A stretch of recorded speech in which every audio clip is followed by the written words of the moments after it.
The quote, though, the proportion numbers, that comes from Chalmers. He was huge on this. The importance of of of taking things in bite sizes, because this is what happens. And the reason I think that's so important for us to say, okay, let's divide up.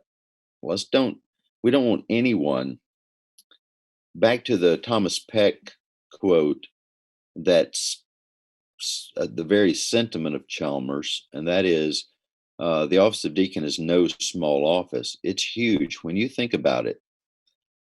If the church has been right in the majority through the years that Act 6 is the place where we find the deacon and their work scoped out for us.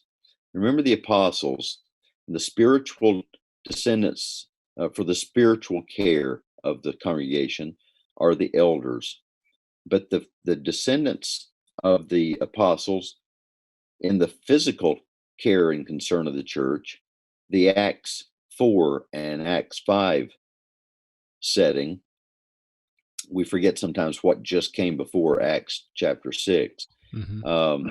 God did put those in order there for a reason. Right.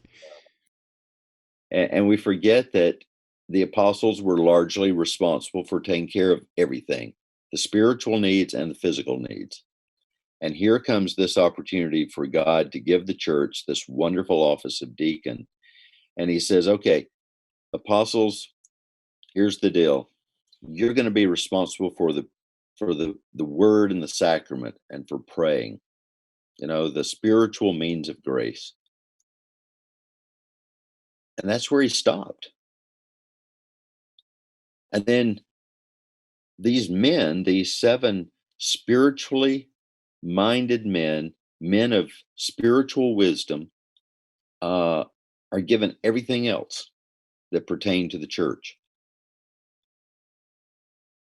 Well, that's why Peck said this is no small office, because it involves an awful lot. And here's what happens if we don't teach our deacons and our elders, but our deacons particularly, to learn to delegate their work to the congregation and involve the whole congregation, they'll soon just give up. They'll just be so debilitated. So, you look out there, it's a bit like you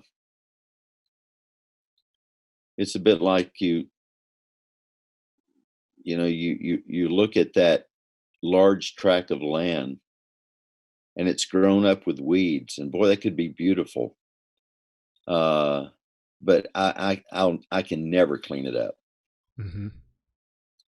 And so once you take that, I can't get that done today. And I don't know when I'll get back out here. All of a sudden, you just don't get back out there, and you don't ever go back, and it just continues to grow up because it's just overwhelming. And so the same thing happens with our neighborhoods. Circling back to the real point of this proportion numbers and the way the deacons ought to think, and the elders. We try here in Oak Ridge and Knoxville to put our elders and our deacons, and they're paired up. There's an elder and a deacon. They have their shepherding group or care group, as we call them.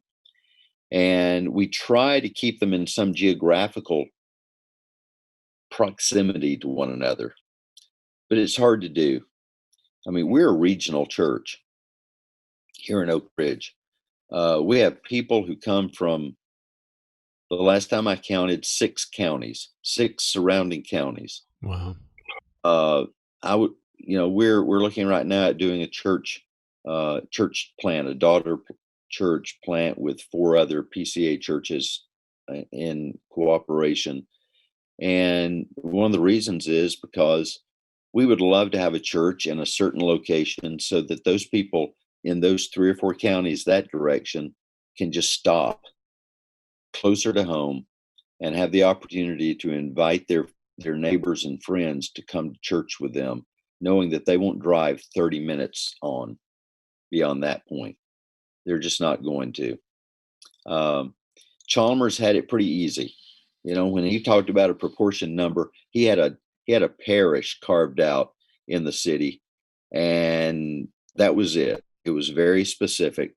The streets were right there, all nice and neatly laid out, and so the deacons were had this quadrant and this quadrant, this one and this one, and the elders, and it was just nice and neat. Well, we don't live in such neat times, particularly when you're in smaller towns or rural settings. Thomas Boston, though, did this long before Thomas Chalmers, and he was in a remote rural context, and he had this same parish concept, this proportion number concept that he operated from there with his church in Scotland.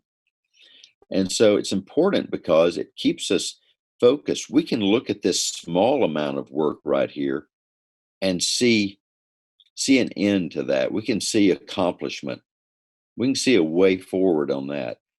But if we see the whole big picture before us, I mean, think about it.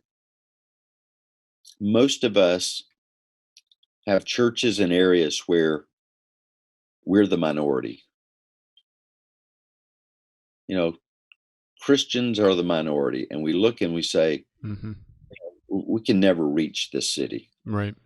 We can never reach this community because there's so many of them and there's so few of us. And so you have to start, and if you don't proportion things, if you don't start looking at things in smaller bite sizes and say, no, we can do this. So we can start on this street and we can start in this neighborhood. All of a sudden you just back up and say, we can't.